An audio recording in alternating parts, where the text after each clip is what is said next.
Hello po mga kaingat, isang umagang kay ganda po, tanghali, hapon at gabi po sa lahat po ng mga subscribers ko po na patuloy pa rin pong sumusuporta po sa akin. Kamusta po kayo? Sa lahat po ng mga naninirahan sa ibang bansa, kamusta po kayo? Mag-iingat po kayo dyan. So for today's vlog mga kaingat ay pupunta po ako ng school ng anak ko, si Kuya Arvin, dahil recognition po nila ngayon. Meron po silang mga academic award. So titingnan ko po kung ano po yung mga award ni Kuya Arvin. Actually nauna na po sila ni Kuya Arvin tsaka ni Mary, kasi nag-asikaso pa po ako dito sa bahay namin. So ngayon nag-prepare na po ako para papunta na po ako doon. At anong oras na ba? 9 AM na po. So hanggang 11 naman po yun. At yun, siguro abot naman po ako. So, samahan nyo ako mga kaingat at pupunta na po ako sa kanila. So, biyahe na ako mga kaingat. Ano lang, siguro mga 5 minutes, 3 minutes, 5 minutes. Malapit lang po.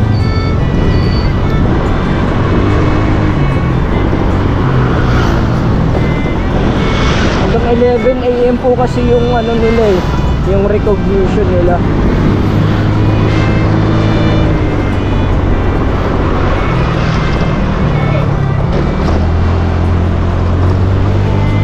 Dito yung sinasabi ko sa inyo mga kaingat na main road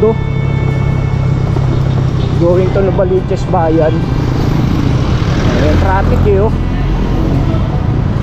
sama-sama na lahat, tricycle, kung ano, mga private vehicle.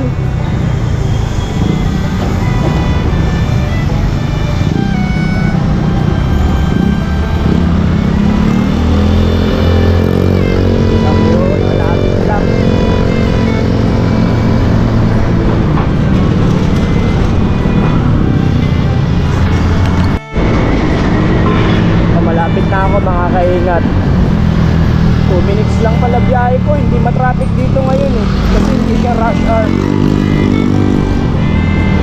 Yan na yung school mga kaingat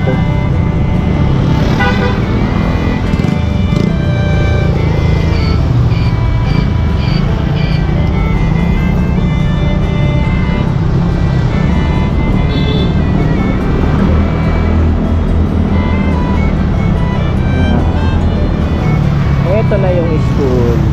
Di ba mga kaingat, malapit lang. Park muna tayo sa gilid. Dito tayo pumark para hindi mainit.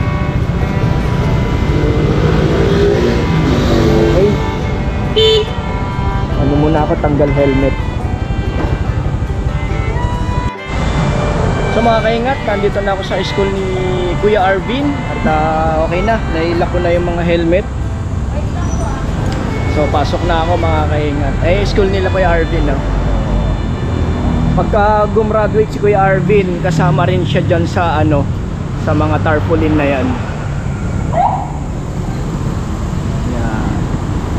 So pasok na tayo mga kaingat. At baka sila na yung tinatawag. Good morning ate. Shoutout kay ate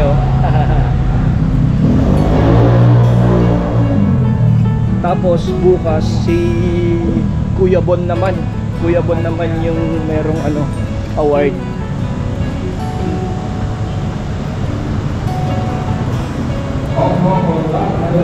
Ganda rito sa school nila. Hindi ko naranasan yung ganito kasi nung panahon na yun public ako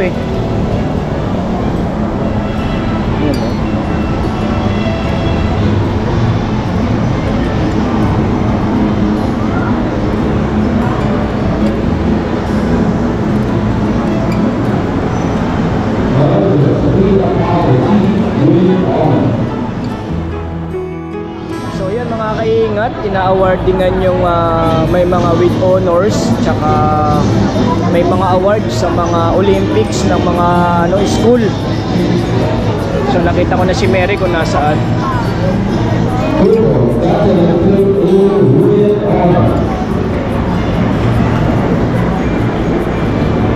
Nakita ko na mga kaingat kung nasaan. Nandun sa kabilang pwesto.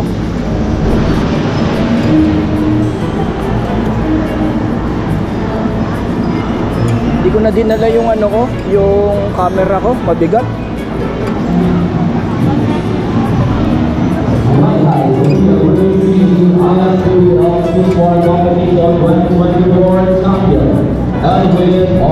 Muna tayo.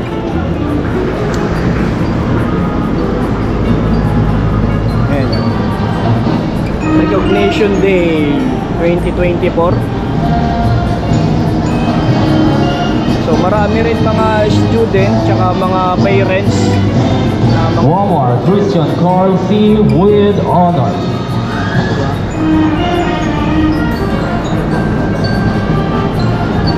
ayun si Mary, mga kaingat to.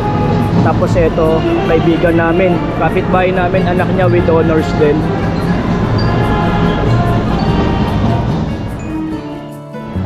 So mga kaingat, may award si Kuya Arvin kasi recognition nila. Ayun. So grade 11 na yung tinatawag, kaya nakapila na kami.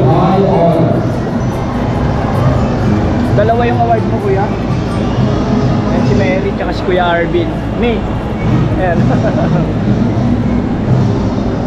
So minsan lang naman dumating kasi ito sa buhay ng mga estudyante. Siyempre, bigyan natin ng time. Kasi balang araw, memory na lang sa kanila to. Kaya doon sa mga OFW, so laban lang. Balang araw, makakatapos din po yung mga anak nyo. Individual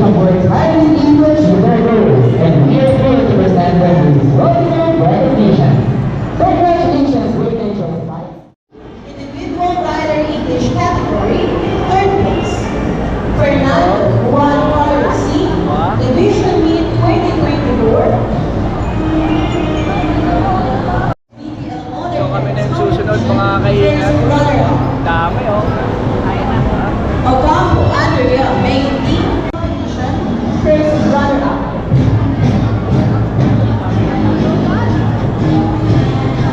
Albero Piel Avisilia Jadan Hana E. G. with honors.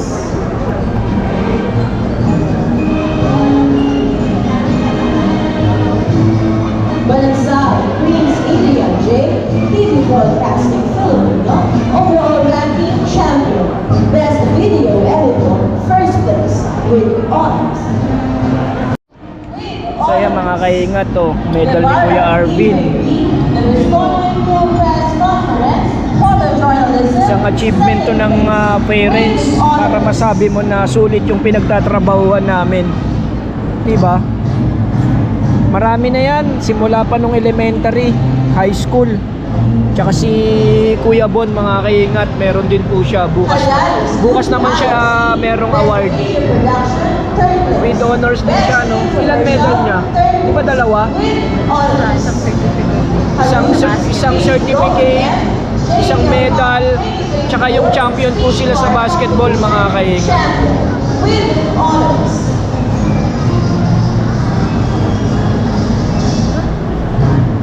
So tulad nga ng mga OFW na mga parents, so tiyaga lang. Huwag kayong magsasawa na panghihinaan ng loob para lumaban sa hamon ng buhay.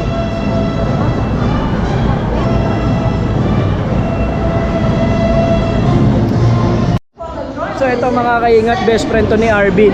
Ayan o, anong feeling?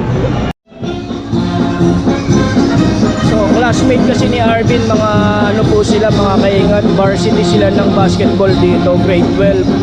Then yung anak ko, grade 6 sa pasukan, varsity din po siya ng basketball. Jen Janelle Cassandra D. Best Radio Production, third place. Best Infomercial, third place. With honors.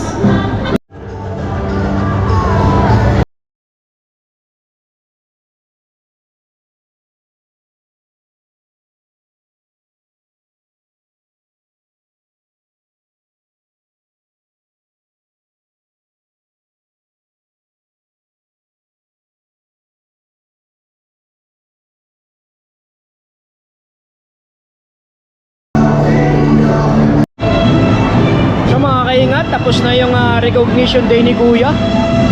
Uwi na kami. 10:30 na. Mary. Dami pa nagpapapicture, mga friends nila, mga relatives. Bukas si Kuya Bon naman. Ayan o.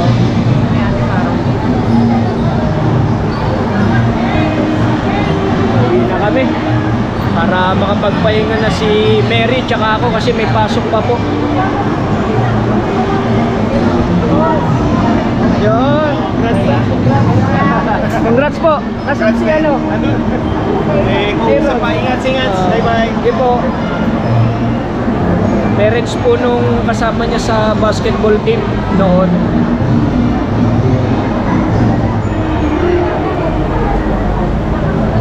Ano, sabi na uuwi na.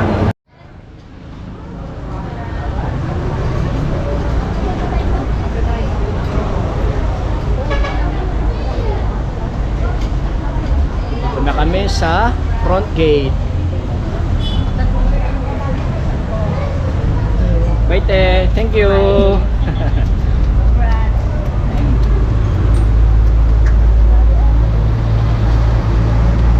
So, yan yung pila ng tricycle ng Bagumbong. Yan. Hello mga kaingat. Isang umagang kay ganda po sa ating lahat. Isang umagang kay ganda, tanghali, hapon at gabi po sa lahat po ng mga OFW na naninirahan sa iba't ibang sulok ng mundo. Kamusta po kayo sa Middle East, sa USA, tsaka sa Asia, tsaka sa Luzon, Visayas at Mindanao?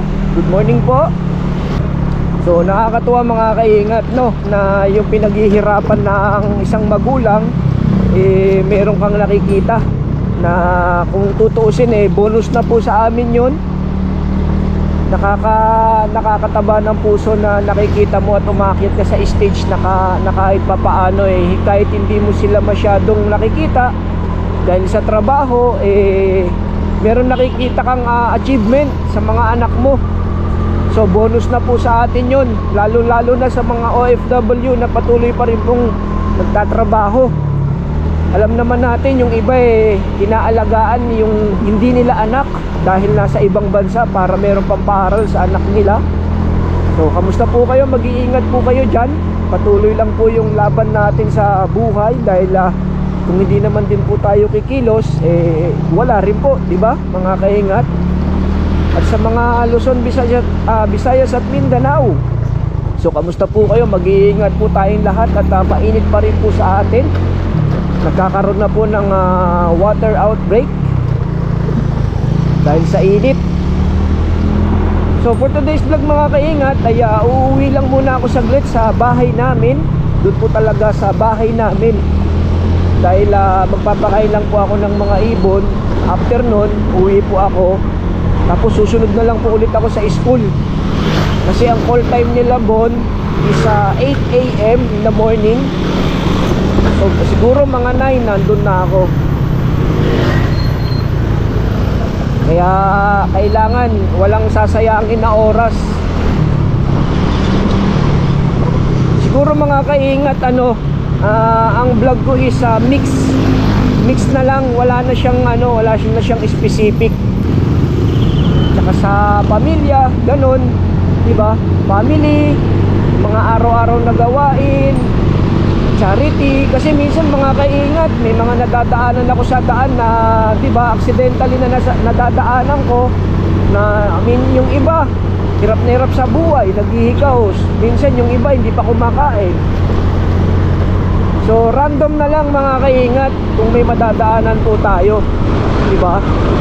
Bonus na lang po sa akin yun kung sakaling meron tayong makita nga may mga magagandang loob na patuloy pa rin pong tumutulong sa mga kababayan nila. Yan po yung Santo Niño de Congreso Parish dito po sa Congress.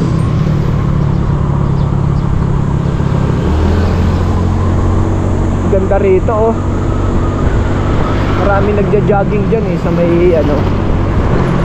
gilid.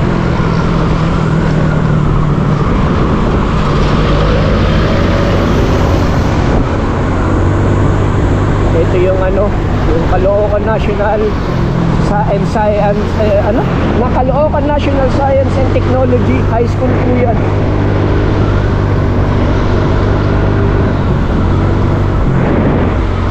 So again mga kaingat, lagi po kayo mag-iingat.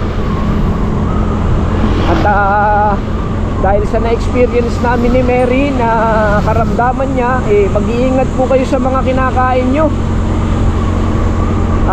Kahit kami nag-iingat na po kasi yung oncologist na po yung nagsabi na pwede naman kumain ng mga bawal pero tikim-tikim lang, wag na po masyadong marami. Like yung mga pork, mga more on na lang po kayo, more on fruits tsaka vegetable para iwas na po sa sakit. Kasi mahirap naman yung sinasagad natin, kahit sabihin natin masarap yung kinakain natin, pero iba pala yung balik. Kung hindi ka ma-high blood, diba, sa puso, tapos pag maalat, tatamaan ka sa bato. Pag matamis naman, tatamaan ka sa diabetes. So ingat-ingat na lang po tayo lahat, no, para iwas sa matitinding sakit. So mga kaingat, nandito po ako ulit sa school nila Kuya Bon and Arvin. At humabol po ako ulit at hindi pa naman yata tinatawag. Maya-maya pa.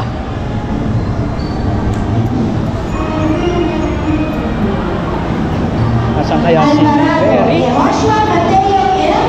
with high honors. Tingnan natin kung nasaan sila.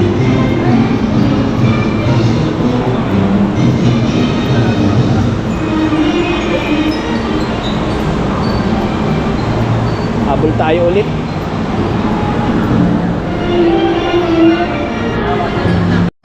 So mga kaingat, grade 4 na yung mga tinatawag. Kasi si Kuya Bon is grade 5. So kahapon nga mga kaingat, si Kuya Arvin yung may mga award. Ngayon si Kuya Bon naman po. So bilang parents, so syempre proud kami dahil parang bonus na po sa amin yan, yung mga ganyang award. May mga medal, may mga certificate. So doon mo malalaman kung yung anak namin pinagbubuti nila yung pag-aaral nila, na pinapahalagahan yung pagod ng magulang nila. So ganun din yung mga OFW na may mga anak rito sa Pilipinas na kahit mahirap na magkahiwalay, tinitiis para makapag-aral po yung mga anak nyo. So sana pagdating ng panahon, makatapos na rin ng pag-aaral yung mga anak nyo para makauwi na rin kayo. Siyempre mga kaingat, na yung anak namin, pinagsasabihan din namin sila na mag-aaral ng mabuti para pagka-graduate nila, kaya nilang tumayo sa sarili nilang paa.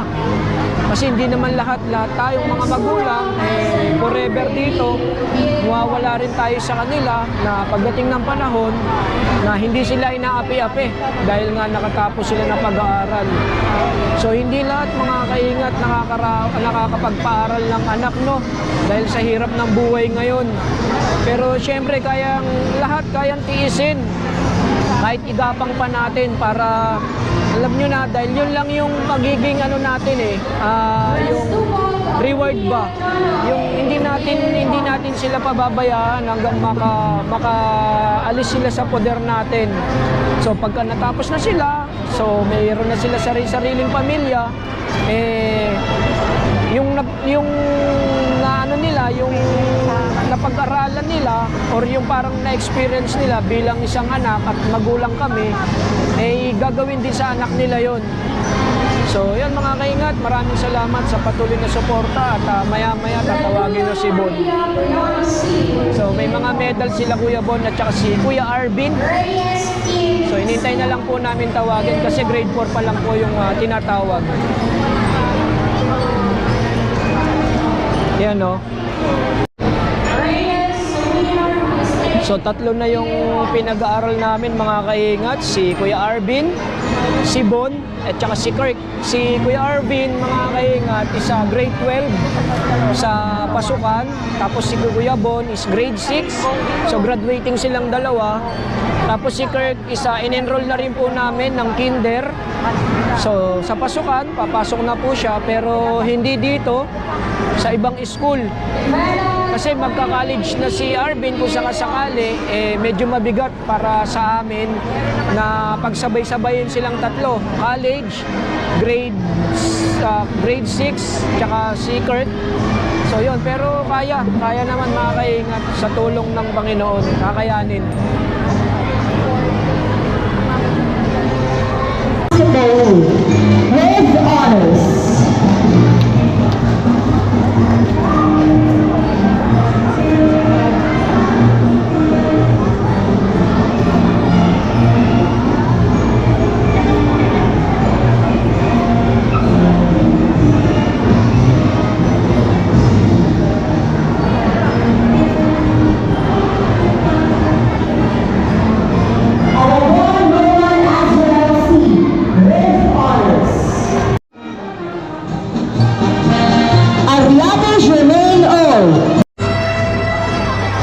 So mga kaingat, tapos na yung recognition day nila.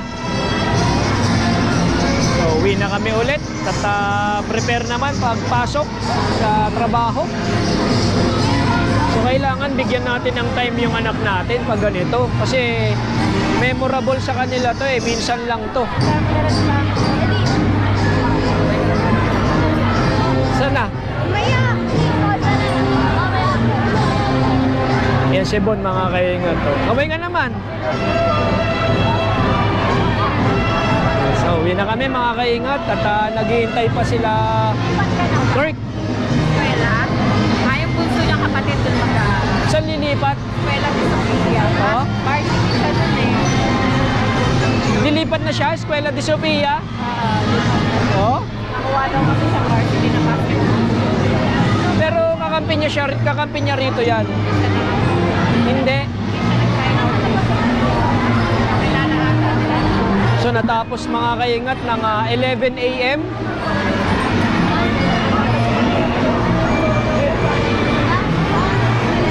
So medyo crowded yung paglabas namin. Sabay-sabay.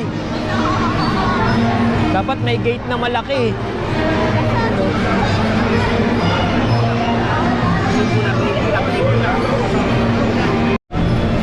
Yun, tapos na ulit kami mga kaingat at babalik na po ulit kami sa bahay namin. Ano Bon? Nasa yung medal mo? O, pakita mo sa kanila. O, di ba? Nakadalawa na si Kuya Arvin tsaka si Bon. Hintayin nyo si Kirk. Yung bunso, di ba? Ito pa lang award na sa amin to mga kaingat. Ayan oh. Di ba? O, ito ulit si ate. O, shout out ate. Hello po. O, di ba? Thank you te. Uwi na kami mga kaingat at babiyahe na. Tapos prepare naman po ako papasok. Abingan na sa mga kaingat. Bye po. Teo.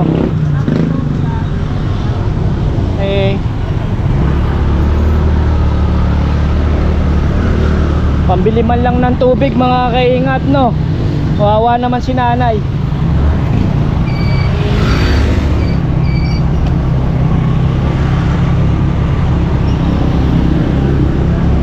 So biyahe muna kami mga kaingat. At malapit lang naman.